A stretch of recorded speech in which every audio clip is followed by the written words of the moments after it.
Welcome. I'm 1st District Councilman Chris Ford, and thank you for joining another edition of Friends in the First, our monthly program highlighting news and items of interest in the 1st Council District. We know that fall's fastly approaching, our students are back in school, and a lot of folks throughout our community are on the go.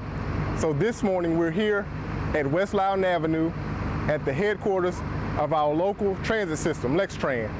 We're here to receive an update from General Manager Rocky Burke about many of the community partnerships Lextran is embarking upon and a lot of capital projects that are forthcoming. Stay with us. We look forward to having a great conversation with Rocky.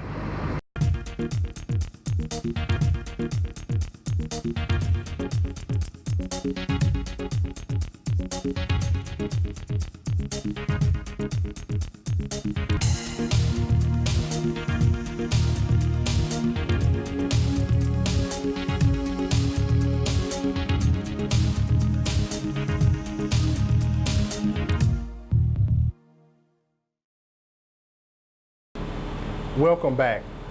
We're here inside of one of the new buses here at Lextran, and I'm glad to be joined by General Manager Rocky Burke. Rocky, thanks for having us this morning. Thank you very much, Chris. Glad to be here. So this is a pretty impressive bus. I understand it's one of the newer vehicles in our fleet. This one is the newest vehicle that we have. It was delivered to us in March. Okay. So very fortunate to be able to continue to replace our older buses. Okay. Well, and again, I think you mentioned that this bus seats about 40.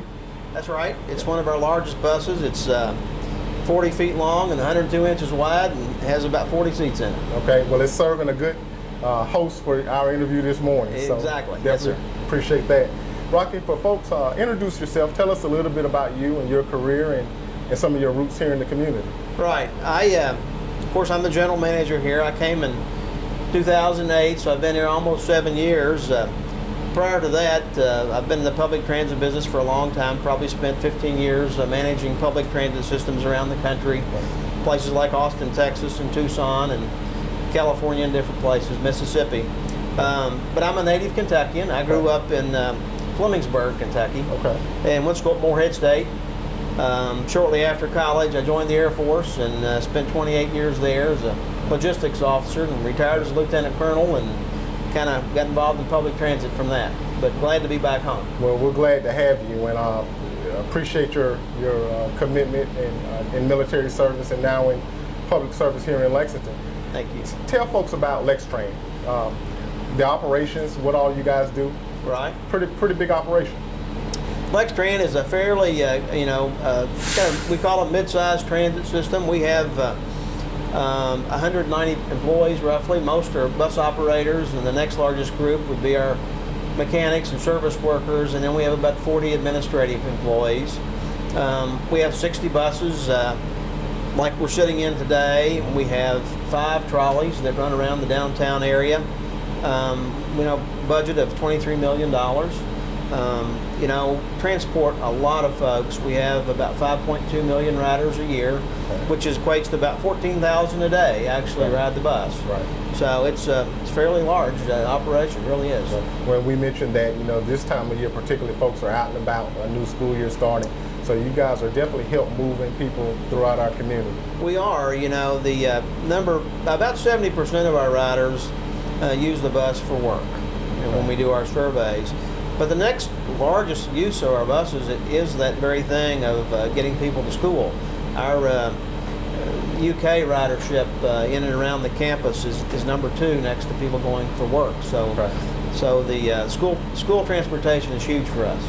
Good. Well, Rocky, it's been just 10 years now since our community voiced through the ballot box approving the referendum for the property tax dedication to Lextran.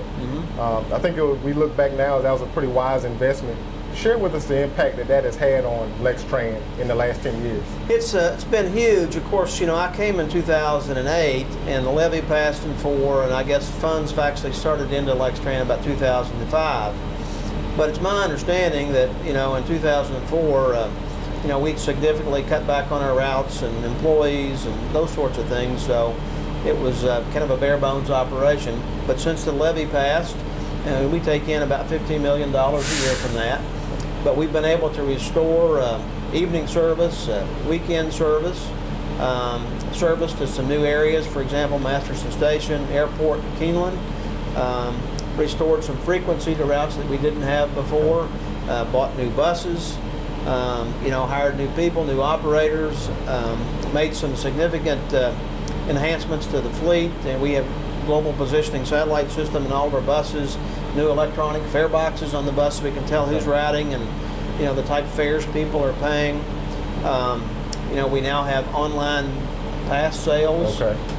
So lots and lots of improvements. We've added shelters and benches all over the city where we didn't have those before. Right. So there's been some very significant improvements. Well, it sounds as if, and a major benefit of that to the end user has been convenience. Yes. Trying to make it more convenient for folks to access public transit. Right. Yeah, we have service from 5:30 in the morning essentially till midnight on most routes. Okay. So it's very easy to use the system. We have service about every 35 minutes on most routes. So it's very flexible. You can get pretty much wherever you want to go, and we have continued to expand the service and pretty much cover the when you think of Lexington and Fayette County, a significant portion of it. Okay. Well, again, Rocky, let's turn our attention to the job of driving the bus. This is a pretty impressive vehicle that we're sitting on. You mentioned you have about 60 buses in the fleet. Tell us a little bit about your operators. What skills are required to do the job that they do on our road safely as a bus operator for Lextran? That's a great question because when I'm out in the community, a lot of people say, I'd like to be a bus driver. It'd be fun driving the bus around town, and I always say to them, it's a lot more than just driving the bus. But to get people started, first of all, you have to have a commercial driver's license. Some people come to us already with that, okay, which is nice, but if they don't, we provide that sort of training to get their commercial driver's license. But typically, a person comes in and they get 8 weeks of training, and 1 week of that is getting the CDL if they don't already have it. Then you've got about 3.5 weeks in the classroom, just learning the kind of the rules of the road and all the Department of Transportation safety guidelines and all those sorts of things. And then another 3.5 weeks actually driving the bus. And they start out with instructors, trainers, and then of course what we'll do toward the very end of it, they'll actually be assigned to a regular bus operator and drive the route. And when they pass all their tests, they're cut loose. One of the other things they do as well, though, is they're taught a lot of customer service training, because that's a big part of the driving the bus. People get on the bus, and it's a relationship building thing with your passengers. So that's important. Then, of course, they're taught all the ADA regulations to make sure we know how to deal with people with disabilities, because they're a significant part of our ridership. Okay. But it's essentially an 8-week process from everything, just the skill of driving the bus to customer relations. Well, it sounds like, as I imagine, it's a lot of work and a lot of skill and dedication, and we're very, I'm certain that you guys appreciate, and I'm very appreciative of the role that our bus operators play. Particularly, the main job is to get folks to and from safely. Yes. So I definitely appreciate that. Right. Rocky, let's talk a little bit about Lextran's role as a community partner.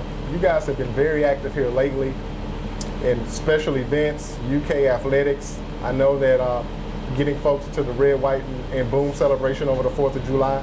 Talk a little bit about Lextran's role, yourself as the general manager, and also the activities of your staff. It's a great question. It's one of those things that, the reality of it all is not everybody is going to ride the bus. But what I want to make sure people in this community realize is the importance of Lextran and having a public transit system. So with us being out in the community, people can see us, we're visible, we're supporting a lot of things. You mentioned some of these things. For example, we provide transportation for thousands of people to the University of Kentucky football games. There's a game soon, right? We have really engaged with the folks at Whitaker Bank Ballpark for the red, white, and boom. Okay. Transporting people from the parking lot at Lexmark over to the stadium. Things like that. Arts in Motion is another huge endeavor that we took place. We're so proud to have these art shelters around town. It's very unique, and they just kind of make it something special for public transit. Right. Partnership with University of Kentucky is huge. We provide buses over there to transport the students to class every day. That's another huge endeavor for us. So, and of course, my staff, involved in lots of things in the community. Our Director of Community Affairs, Jill Barnett, is Chair of the Disabilities Commission for the Mayor. Okay. Myself, I sit on the Senior Services Commission, also was on the Commission for Homeless. So the staff is always involved in things in the community. We do a lot of things with the Downtown Lexington Corporation, with our trolleys. We try our best to provide those trolleys for special events and things like that. So we try to do a lot just so people can realize that we're more than just, that morning or evening or rush hour service, getting people to and from work or home. That being in the community is really important. And that the Art in Motion is very popular in the 1st Council District. Yes. And we're appreciative of your support there. And all of these other community efforts that you guys have engaged. Of course, we in local government rely on your expertise from a transportation policy standpoint with the NPO, the transportation planning with Fayette and Jessamine County. So we're glad to have Lextran as a partner. Of excitement to me particularly, and I think of all of North Lexington, will be the project that you guys are going to embark on soon in relocating from where we are on West Loudon, just a few hundred yards on the other side of North Broadway to the former GE plant. Right. Tell us a little bit about that project quickly. Yeah, it's probably the biggest project we've had since Lextran was, I guess, formed years ago. But yes, we recently have purchased the land from GE. It's about 13.5-acre site, whereas today we're on about 4 acres. So we've significantly, increased our footprint. But we're going to build a 50,000 square foot, a little over 50,000 square foot facility, which will bring everybody back onto the same campus: the bus operators, the maintenance staff, the admin staff. So we'll have a nice administration building, a new maintenance building, bus wash facility, nice concrete parking pad for all the buses. So we're really excited about it. We're building it, with a lot of support from the federal government. We're using money from two grants to help pay for it. And the plan is to start the construction in November. So it's right around the corner. We're excited about it. Great. Hopefully break ground in November. And how long is the project scheduled? It's probably going to be 18 months. So they're looking at probably first quarter of 2016 to be able to open up. Pretty good. Well, congratulations on the securing of those federal grants. And compliance is not easy, and so good project management takes time. Let's briefly talk as we begin to close out, Rocky, about your presence here on West Loudon. You've been very active and supportive of the folks in the North Limestone Neighborhood Association. Yes. There's great interest in the old Greyhound bus depot. You want to tell us briefly about your efforts to help in that effort? Yes, the old building, at the corner of Loudon and Limestone, we originally purchased that to renovate it ourselves and use it, but for various reasons we've decided to sell it. Okay. So that's our plan, is to sell it and take the proceeds from that and apply it toward the new construction project. But there's been a huge amount of interest in the building, and of course, when we sell it, we're going to sell it to someone who truly wants to be a partner in the community and use it for good community service. Okay. So there will be some restrictions put on that when people decide they want to buy it, so we can sell it to the person that we feel is going to give us the best community, use for the building. Well, pretty good, Rocky. There's a lot of exciting things going on at Lextran, and again, I appreciate you taking time today to talk with us about it. We'll follow up. I know we've been in conversations in regards to the transit center and your presence there. I know that things are going, and maybe we'll come back and talk about that at a later time. More importantly, tell folks if they're interested in Lextran, being a rider, or how they can contact you guys at Lextran. Yes, we have a great website. You can go on to www.lextran.com. You can find anything you can think of about Lextran, whether it's schedules, buying passes, planning your route, all sorts of things. So you can do that. Then if you're not that tech savvy and don't want to do that, you can always call. Our main number is 859-255-7756. Okay. And we'll direct you to the right department and get your questions answered. Okay. Rocky, we'll have to go for a ride next time sometime. We'll do it. Yes, sir. Thank you for your time. And thank you. Viewers, thank you for joining us again for the September 2014 edition of Friends in the First. I'm Councilmember Chris Ford. We look forward to seeing you next time.